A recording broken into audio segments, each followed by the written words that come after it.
Hi guys, my name is Alex. Once again, in fact, Bright has to introduce himself. Yeah, so I'm Bright and I didn't come early, so sorry for joining late. But yeah, I'm one of the international students here. Great. So I applied to um, to McMaster, okay, in 2015. So I think I got here in September 2016, okay, into the mathematics department. Yeah, so that was how I started my application. So I think McMaster was recommended to me by my then supervisor, that is Dr. Seba of the Department of Mathematics, Legon. So I applied and then I got into it, and then I'm going to share with you the details of the application process. Okay, so in fact, let me leave it to Bright for now. Okay, so my advice is when you're applying to schools, you should start early because most of the time students contact us and they are late, in the application. So for instance, if you want to go to school for the fall, say 2019, you should start your application by August 2018, like 1 year before school starts. That way you have a lot of chance to actually get all your documents ready for the school application.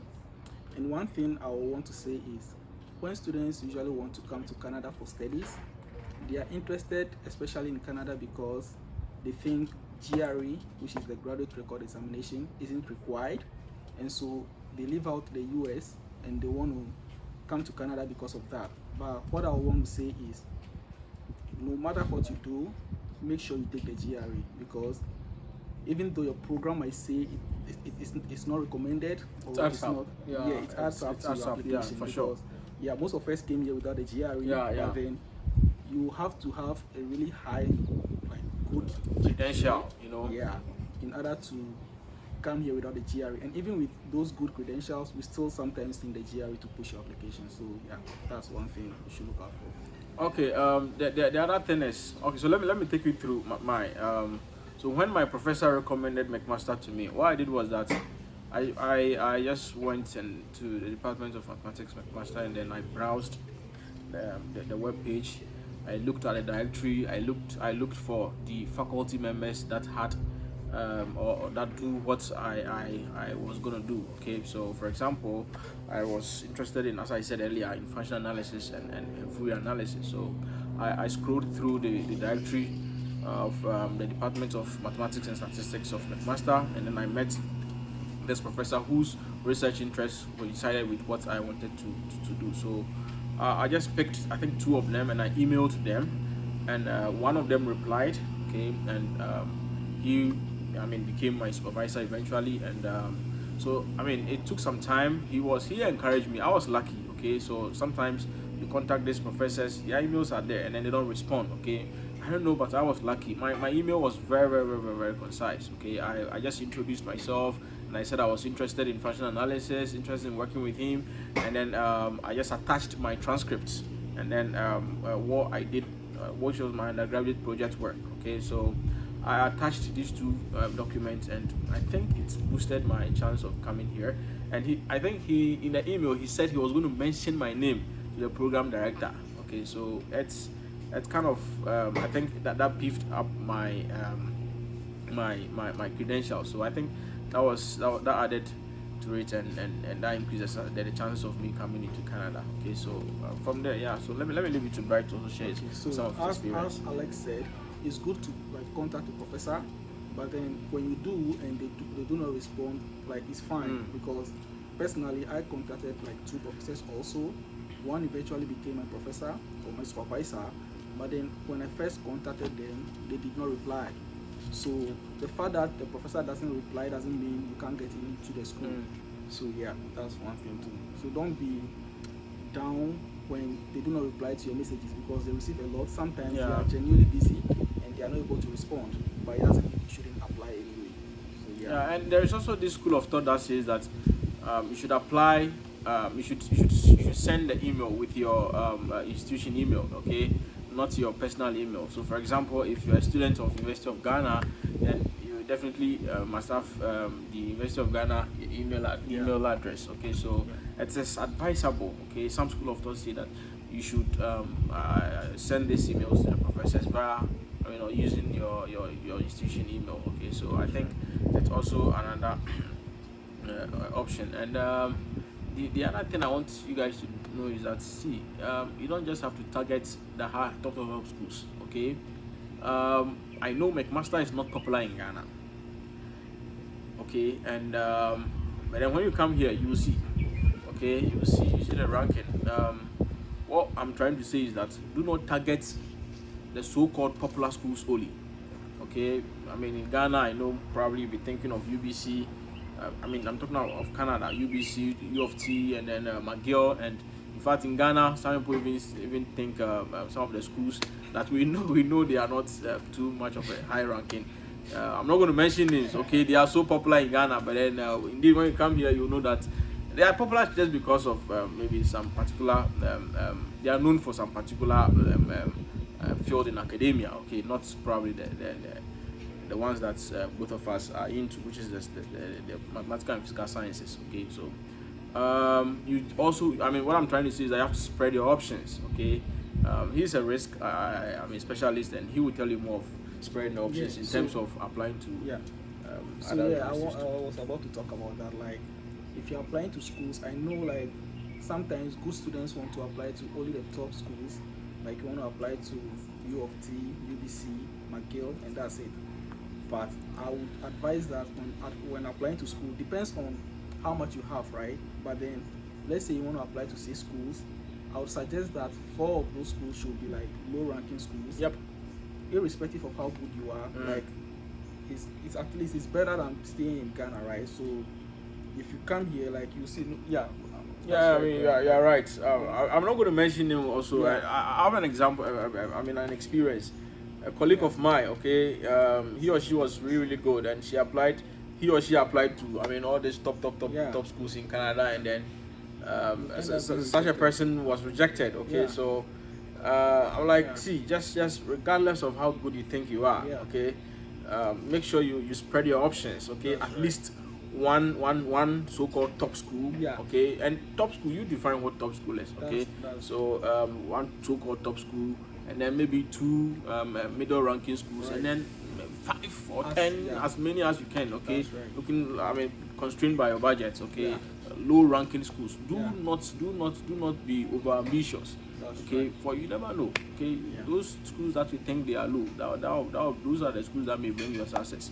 Okay, so do not think that I'm going to apply to U of T, McMaster, UBC, and McGill and all those stuff alone. No, spread your options. Okay, spread your options. So that's and sometimes too, even though you may apply to low schools and high schools, right? You may end up getting the high schools and not getting the low schools. Yes. In my case. Yes. So he has an experience. If only he wants to share. Yeah, and one thing is like when you have friends in schools you are going to, right? You should contact them, because Alex was here in McMaster whilst I was back in Ghana, right?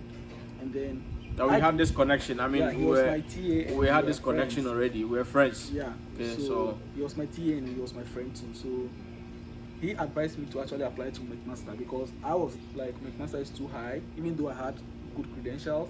But I was like, no, let me just settle for the low schools, just a way to get out of Ghana, right? But then he convinced me that no, I'm good enough to apply to McMaster. I remember he said he told me he was not going to apply. Like I had to call him twice. Okay, there was this Monday evening I called him. And we spoke of it. Like, hey guy, you have to apply to McMaster. They need you. Like, you are definitely going to be part of this community. And by the grace of God, he happened to be, and he did extremely well. Okay, you'll be surprised the GPA that he got from his masters. You'll be surprised. Okay, so add one thing too, like as I was saying, like if you have friends, let them put in words for you, because Alex here like spoke to like the stars department about me even before I came here, so that added to my application process. It boosted it a lot, because it came to a time that like it was tight. So a friend recommending you, a friend that is here, like he's already good, his credentials are there for them to see. Yes. That person to say something good about you, it tells them, like, it gives them confidence that you can come here and replicate the same thing. That's a form of recommendation. Yeah, And they believe in that more. If I remember, there was this professor in the math department. I'm going to mention his name, Professor Pelinovsky. It was like a lady from KNUST contacted him that she wants to come to McMaster, and he was asking how good KNUST is. Okay, Right. and I mean, I made a joke, and in fact, it's the truth too, that University of Ghana is the best in Ghana. So I mean, I probably had said that maybe that decreased the chance of coming in, but I think I also said a bit of good things for KNUST. So I mean, I'm trying to say that, I mean, talking to someone, a friend especially, Yeah, for recommendation. that's a source of recommendation. Okay, not just the official way. Okay, so yes. Yeah, Bright and I, we've been friends, so at least that boosted, I mean, the chances of being here. So I mean, it's a good thing. Okay, and I think there is one other thing that we have to talk about. If they have the chance of being a teaching assistant, like they Oh should yes, go for it, right? So talk about it the more. Yeah, so I think, like, here, when you come here, the scholarship is usually of the form of being a teaching assistant, right? So if you have an experience already doing that, then it gives them the I'll courage crack a joke. it gives them I'll crack a joke. I was linear algebra TA, okay, back in Ghana, and then in fact in Ghana, in Ghana we had only one course for linear algebra, okay, and I was a teaching assistant, and I think people will even say that I was good in linear algebra. This. Yes, I mean, I was a TA. So but when you come to McMaster, there are like 3 categories for linear algebra. We have linear algebra for first years. Okay, in Ghana we had linear algebra for only third. That was the only course in the yeah. So for third year option, yeah. But here we have linear algebra for first year, second year, and I think third year. Okay, so when I came to, I mean, I had late admission, right? So when I came here, just the next day they told me to go and teach like a big class, linear algebra, second year linear algebra, McMaster. I know I was third year linear algebra TA back in Ghana. In fact, I had to revise everything. There were some materials that I didn't even know as a linear algebra TA. Okay, so what we are trying to say is that being a teaching assistant in Ghana, at least that will give you some confidence. Okay, I wouldn't have probably been able to teach in such a big, if I had not had that experience back in Ghana. Okay, so it's always a good thing. I know you want to get some employment, job experience. Okay, but it is good. I mean, national service being through being what's the name, teaching assistant is also. It's also a source of experience. When you plan on coming for graduate school, exactly. Like, so they look for that. Okay, so I think when you have the chance of being a teaching assistant in Ghana, okay, or elsewhere, okay, you should definitely take that advantage. Okay, so that's a good point. Yeah. And I think I'm and maybe talking about the studies here. Okay, in fact, when you come here, you will learn how to study here. Okay, so I mean. I probably said it earlier that it's more of an intuition, okay, than just the so-called abadie. Okay, so it's an intuition. You have to be prepared to study. Okay, you could be given an exam, take-home exams, and you find yourself sweating. Okay, take-home exams, you find yourself sweating. Okay, so I mean that is to tell you that you have to be prepared. Okay, you have to. The exams is no routine. No. The professors try to test your understanding. Like comprehensively. Okay. So they allow you to send everything. Like you have all these resources, and still, if you don't understand, like you will not be able to do it. Yeah, you go cut. Yeah. Okay. So if you cut them, you go figure if you pass. No. This cutting, Charlie, this cutting, it be the inverse one. This guy will be the inverse one. We are trying to go local, okay, and I mean that's it. Yeah, and maybe a bit of visa application experience. Right. And then so I think that differs for everyone. Yeah, that differs. Okay. Yeah. And personally, I think my time it was 12 weeks. Okay. No, I think 8 weeks. Okay, that was the processing time, 8 weeks or 9 weeks, and then mine took 12 weeks. Okay, after I got the first rejection. Okay, so the second one took 12 weeks. Okay, so although I had everything, I mean, I was fully funded. Okay, but probably some minor mistakes landed in me being rejected the first one, and when I put in the application again, of course, I got it because I was fully funded. Okay, and Bright also probably share his experience on that. Yeah, I actually forgot the number of weeks. I think it was 5. Yeah, 5 weeks, right? Yeah. Yeah. I was in Ghana by then when he was applying, so I think I remember 5 weeks. Yeah. And I applied online, and there's this school of thought. Oh that yes. online makes it I did the paper right? application. Yeah. So if you have the chance, just apply online. Yeah, I think that's a good thing. Yeah. Okay, guys. This is all that we're going to say for now. Yeah. If you have any questions, like Just you can just ask. Okay.